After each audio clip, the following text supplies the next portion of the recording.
Hey everybody.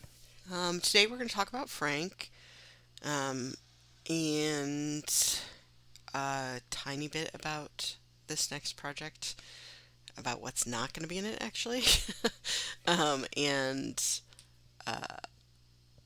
why, and a little bit about my fire, which I'm trying not to talk a lot about for everybody else's sake, mostly. But I do have to talk about it for this one a little tiny bit. So, um, basically, for Frank, if you have not read pretty much the entire series, um, we're gonna spoil a lot of it. Um, so, if there's books you haven't read, he's in pretty much everything.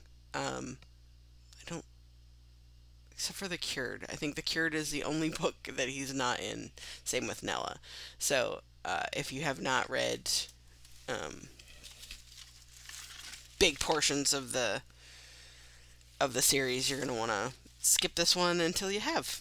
Um, so a couple months ago, I think March actually, it's longer than a couple months ago. I asked on my Facebook page if anyone had any stories they wanted me to write um, for inclusion in this project, and a couple people asked me about writing a story about what happened to Frank. So I want to kind of address that a little bit. I did try. I want you to know that I did try. Um, I got through what I call the peeling potatoes part of writing, as in I set up the story and figured out who was going to be there and kind of figured out a rough outline of beats. I'm not like a super plotter. Um, I do have some stuff plotted, but not like I don't have huge outlines. Anyway, so I had done that prep work and was a good way into that story when I realized that I was going to have to write him going through loss. Like, there was no way to skip ahead and write a satisfying story. People want to know how he was dealing with the loss of Nella, which I can understand. Um, but what had just happened in my own life, um, uh, a lot of you probably already know, but last October, my family lost everything, our entire house, to a house fire. And luckily, my kids were at school when it happened, and I managed to get the pets out. But my husband and I were home because our business was there too, and it was early in the morning, and he got injured, like badly, badly injured. And if it had been a few more seconds, or if he had gotten injured a little farther into our barn than he did, I would not have been able to drag him out in time, which I did, thankfully. He is okay now, he's on the mend. But in March, I was still very much um, dealing with uh, helping him treat his burns, and he had shattered one of his legs, and I was still having nightmares about what would have happened if it had been different, if I hadn't been able to get him out of the house. So when I sat down to write this story about Frank that I've wanted to tell for years, honestly, it's not something I haven't thought about and just thought about now. When somebody mentioned it, it's something that I've wanted to do for a long time. I got partway in and realized that I could not think about the loss daily of somebody that was my spouse, and channel those emotions right after a tragedy like that. I know that someday I will be able to. I have lost friends and loved ones and written about it years later. In fact, some of them in this very series, but it takes a little while, and I wasn't quite ready. So I really apologize for not writing that particular story. I wrote a different one instead, which you will be getting um, at the end of all this. And it turned out much longer and much more interesting than I expected, which is why it's now December and I've been writing it since March. But it's not about Frank because I couldn't stay in that headspace while I was helping my husband recover. So he's better now, and I am better now for the most part.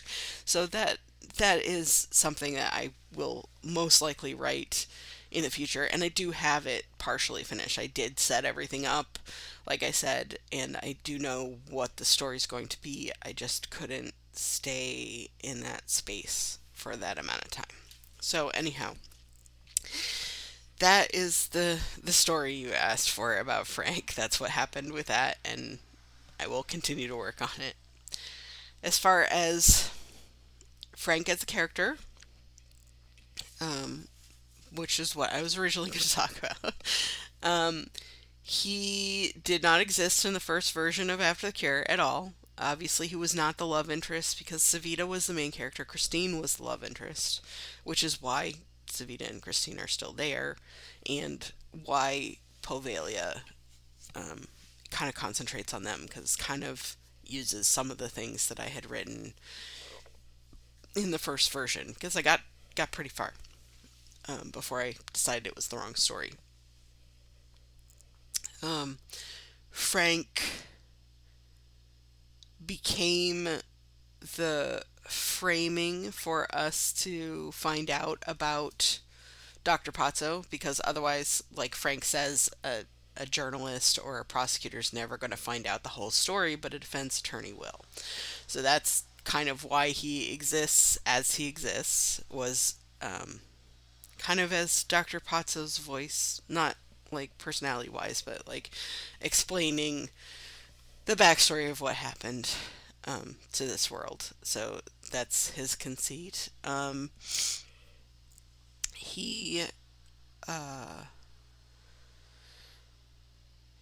let's see, he was the very first piece of fan art I ever got was from somebody drawing a picture of what they thought of uh, what thought Frank would look like. And in case you haven't noticed, I tend not to describe my characters because I want you to be able to imagine them as you would imagine them. I think for Frank, the only thing I said was that he is very tall and had long limbs. I do have a definite picture of who he is in my head, but I will never share that with you because I want you to picture him the way that you do.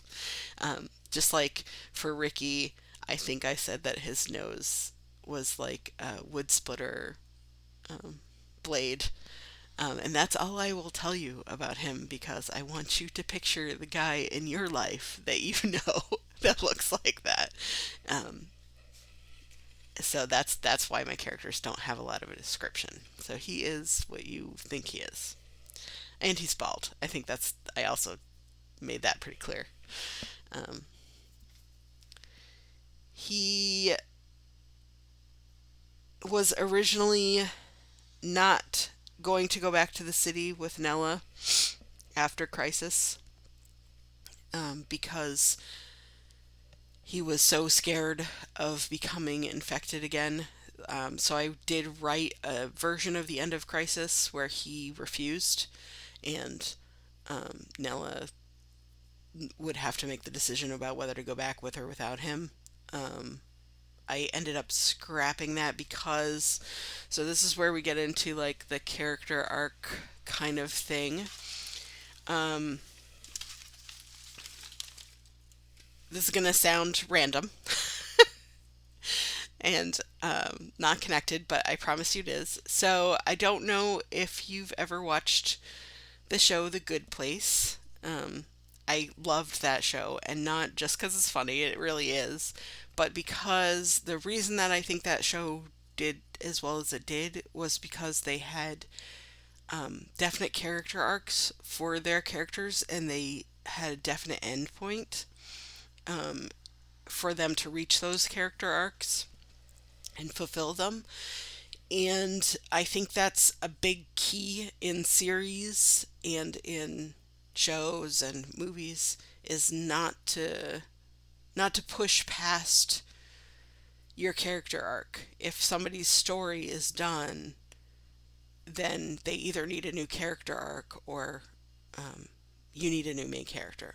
So for Frank, because the thing that he has been the most scared of in this entire series is himself, is what he did when he was sick and what he could do again at some point if he was sick again or if he lost control.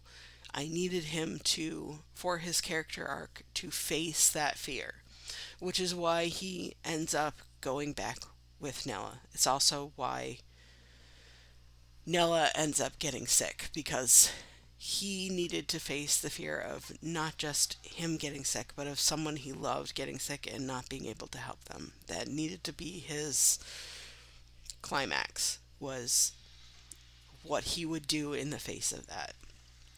So that is why I made the decision to rewrite the end of that book and have him come back with her and support her as she went back to try and save Savita and the city. Um,